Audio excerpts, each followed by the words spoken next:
Here's what no one's telling you about success. You can build the business, make the money, get the followers, and still feel like you're gasping for air. This is because overflow isn't the byproduct of doing more and pushing more. It's the byproduct of being someone who can hold more. Today, in this video, we break the addiction to pressure and we open your internal system to overflow. Overflow in income, energy, and in impact. All of those things in overflow do not come from doing more and burning out. It comes from who you are being. Today, I am going to show you and I'm going to teach you the mindset that makes overflow feel natural and feel easy. I'm also going to help you reprogram overflow and abundance to feel safe and inevitable. I am Jess Pinili. Welcome back to my channel and welcome back to training 4 of this series. Make sure you've subscribed to the channel and you've hit the bell so you do not miss the last part of the series that is released tomorrow. If you're new here, I recommend that you stop this and you start at day 1 of this series. This series is one that builds. That is why starting from the beginning is going to give you the best chance to success. Most high achieving and ambitious women are trained to associate overflow and success with doing more and pressure. You probably think that you need to put in more hours, you need to do more tasks, and you need to slowly build the pressure to get what you desire. But the truth is, and I'm going to keep saying this in this video, overflow isn't unlocked by doing more. You need to regulate your subconscious identity to be able to hold more. Overflow isn't a work ethic problem. It's a capacity problem. The work I'm going to teach you in this video is something that I've been really dialing in on, yes, for probably the past 6 to 7 years, but more intimately the past 6 to 12 months. I got to a point in my business and my personal life where I started to associate that if I was going to do more and push more and be burnt out more, that I was going to succeed more. And like I said, that just caused me to burn out and to become more frustrated. But because I felt like I was doing all of the right things when it came to content, when it came to my money mindset, when it came to my relationships, when it came to my health and wellness journey, I really thought that I was ticking everything off. But I kept adding more and more and putting in more and more hours. But it's just like as the saying goes, the definition of insanity is doing the same thing over and over again and expecting a different result. And that is exactly where high achieving, ambitious women get stuck. They desire more overflow and they desire more abundance. So like me about 12 months ago, they start to really put in the work. But when you're not intentional and when you're not doing what I'm about to teach you in this video, it's only going to feel like you're forever climbing the summit. So here's something we don't often talk about in this success space. Overflow is not the result of action. It's the result of availability. Not how hard you're working, but how available you are emotionally, energetically, and somatically. You need to be available in all of those 3 fronts to receive what you say you want to receive. And so just to remind you, it is not an action problem because I know that you are putting in the work. It is an identity capacity mismatch. So let me break this down in a fresh new way. I'm going to talk to you about the identity capacity conflict. You have 2 versions of you operating at the exact same time. Version number 1 is this: the woman who has learned to create results through performance. She's fast, strategic, and has lightly built her entire life through control, doing, and competency. And this is version number 2, the woman who wants overflow, ease, sustainability, feminine energy, receiving without panic, and big numbers without big output. So what is the problem? Your internal identity is actually fused with version number 1. And here's what most women miss. Your subconscious identity does not resist overflow because it thinks it's bad. It resists it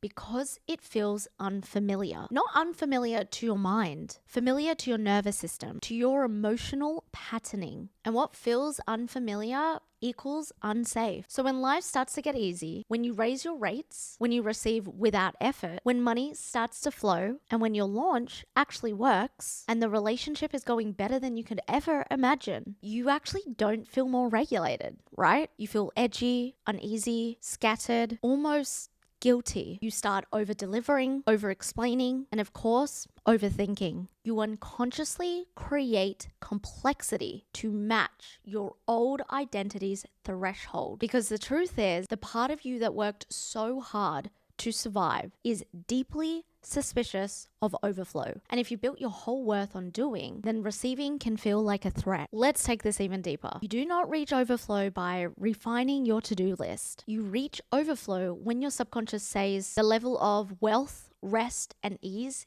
is safe. It's who I am now. I am safe to experience this. And that shift doesn't come from just repeating mantras or writing in your journal. It happens through these 3 things. Number 1, relinking safety to having more. If your body associates safety with efforting, then having more will actually feel unearned, unsafe, unstable. So we must teach our internal system it is safe to receive without hustle. It is safe to have overflow without output. It is safe to hold more than enough and still rest. This requires emotional exposure therapy, not just knowing in your head, but feeling safe while practicing it in small, calibrated doses. Number 2, normalizing the energetic frequency of abundance. Your nervous system doesn't crave intensity. It craves predictability. And if abundance only ever enters your life as a surprise, a high, or a rare win, then you'll keep experiencing it inconsistently because your identity blueprint only recognizes it as a peak, not a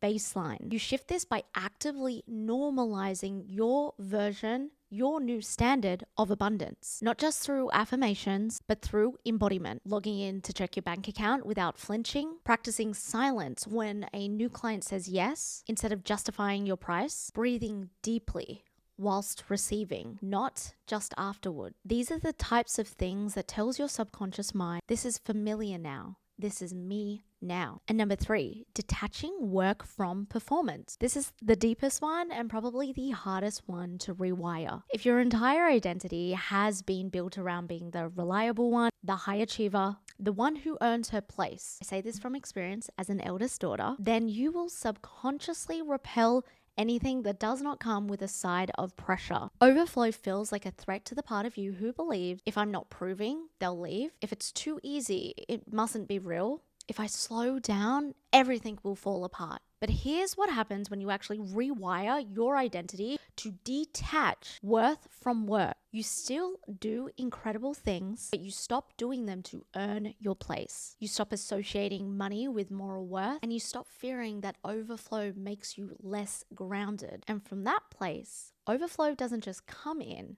it actually stays. It becomes your baseline. Overflow is not a reward for being good enough. It's the natural byproduct of a woman with an identity that says it is safe to have more, it is safe to feel good, it is safe to stop striving and still rise. When you embody that, you do not force overflow. You become the woman who lives it. The key mindset shift that I need you to take away from this video is this. Survival asks, how do I get by? But overflow asks, how do I expand? This shift requires releasing guilt from doing things with ease, letting go of urgency, and normalizing more. When overflow is normalized in your identity, you stop gripping so tight. You stop proving and you become a channel to receive more overflow. Your magnetism increases when your nervous system is regulated enough to let more in without the panic. A daily quick overflow recalibration ritual that I want you to do is this. Audit your capacity leaks. Write down where you're actually leaking energy through overgiving, undercharging, people pleasing, or urgency. 2, set your overflow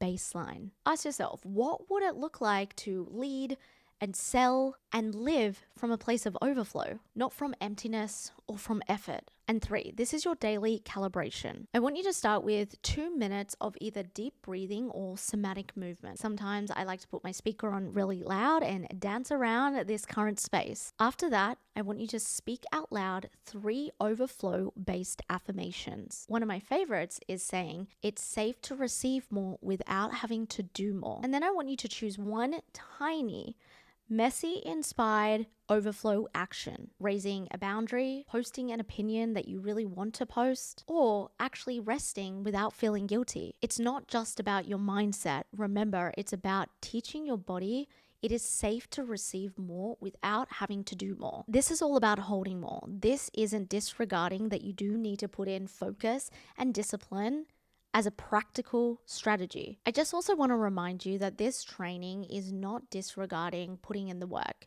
It's not disregarding that you do need to practice focus and discipline when you are working towards a goal. That really is the practical, strategic point of view. But what I am teaching you is something that is deeply rooted in your subconscious, that no matter how much work you put in, it will not change anything in your 3D physical reality without doing this work that we've spoken about today. So I want you to let this land. You're allowed to receive without earning, proving, or pushing. I know this triggers the part of you that learned love was transactional, or that validation is bought with performance. But you're not here to perform.